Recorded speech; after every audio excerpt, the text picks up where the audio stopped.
अस्सलाम वालेकुम अम्मा। अरे वालेकुम सलाम, वालेकुम सलाम। अरे देखो तो, अभी हमने जवाब भी नहीं दिया और घर भर दिया तोहफों से। किसने? किसकी बात कर रही हैं आप? जीशान शाह की और किसकी? अरे भाई वो तुमने बताया नहीं इसको, ये समझ नहीं पा रही है। बेटा इंसान अपने रख रखाव और जान पहचान से समझ में आ जाता है। मैं तो हैरान हूँ उसके इस यकीन पर कि हम इस रिश्ते से इनकार नहीं करेंगे। आपको ये तोहफे नहीं रखने चाहिए थे, जब कोई ताल्लुक ही नहीं है हमारा उससे। अरे अब क्या ताल्लुक की बात रह गई है? बहुत तुमने कर ली अपनी मनमानी, हमने फैसला कर दिया है, बल्कि हमने तुम्हारी बात जीशान शाह से पक्की कर दी है। अब तुम उसकी अमानत हो। ये क्या कह रहे हैं अब्बा? प्लीज ऐसा मत करें, मुझे सोचने का मौका तो दे। कुछ नहीं सोचा जा रहा, अब जो कुछ सोचना है जीशान शाह के घर जाके सोचना। अरे परेशान क्यों हो रही हो बेटा? क्या तुम समझ नहीं रही हो, देख नहीं रही हो कि हमने तुम्हारे लिए कितना बेहतर रिश्ता ढूंढा है? अभी ये उन लड़कियों से नहीं मिली जो जिंदगी भर छोटी छोटी ख्वाहिशों के लिए अपने शौहर की तरफ देखती है, मगर शौहर के वसाइल ही नहीं होते कि वो बीवी को सुख दे सके। और यहाँ देखो पैसा बरस रहा है। अरे उफ, नादान है, पढ़ लिख के इतनी सी बात समझ नहीं पा रही है कि मियाँ बीवी की मोहब्बत का दारो मदार इस बात पर होता है कि उनके दरमियान सुख कितना है। खाली मोहब्बत तो कुछ दिनों में हवा हो जाती है। समझ जाएगी, समझ जाएगी। आप परेशान क्यों हो रहे? बस आप मुश्तबा भाई के हाथ पैगाम भिजवा दें हमारी रजामंदी का, और इन सब चीजों का शुक्रिया भी। ठीक है। नवीन, चलो मेरे साथ, मुझे तुमसे जरूरी बात करनी है। मुझे कोई बात नहीं करनी तुमसे। तुम्हें मेरे साथ चलना होगा। तुम यहाँ क्यों आए हो? और मैं कहीं नहीं जाऊंगी तुम्हारे साथ। तुम चल रही हो मेरे साथ, चलो।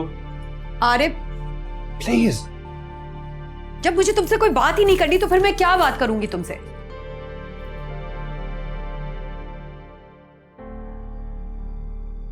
तुम कोई बात क्यों नहीं करी मुझसे?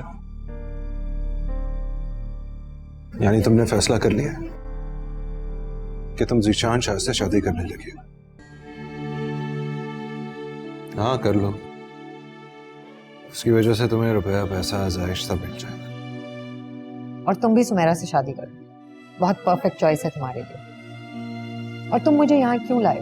ये बताने के लिए कि मैं किससे शादी करूं और किससे नहीं। और मुझे भी सुमेरा के हवाले से तुम्हारे मशवरे की जरूरत नहीं है। और मुझे भी तुम्हारी कोई जरूरत नहीं है। उस वक्त कहाँ थे जब जीशान शाह मुझे टीज कर रहा था? मगर मुझे तो यूं लग रहा था जैसे तुम राजी हो गई हो। वो तुमसे बात कर रहा था और तुम चुप करके उसकी बातें सुन रही थी। तो तुम्हारा क्या ख्याल था? भरी महफिल में मैं चीखती चिल्लाती।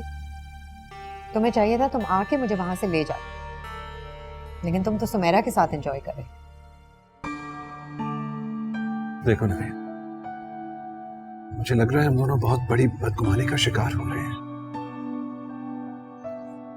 देखो, मेरे पेरेंट्स का भी बहुत प्रेशर है कि मैं सुमेरा से शादी करूं, जैसे तुम्हारे पेरेंट्स का। लेकिन क्या तुम जानती हो कि जीशान शाह किस तरह का आदमी है? मैं क्या करूं आरिफ? नवीन, तुम नहीं जानती मैं तुम्हें कितना चाहता हूं। और सुमेरा? तो सुमेरा की बात छोड़ो, अपने दिल की बात करो। मेरा ख्याल है मुझे जबान से कहने की कुछ जरूरत नहीं है। देखो आरिफ,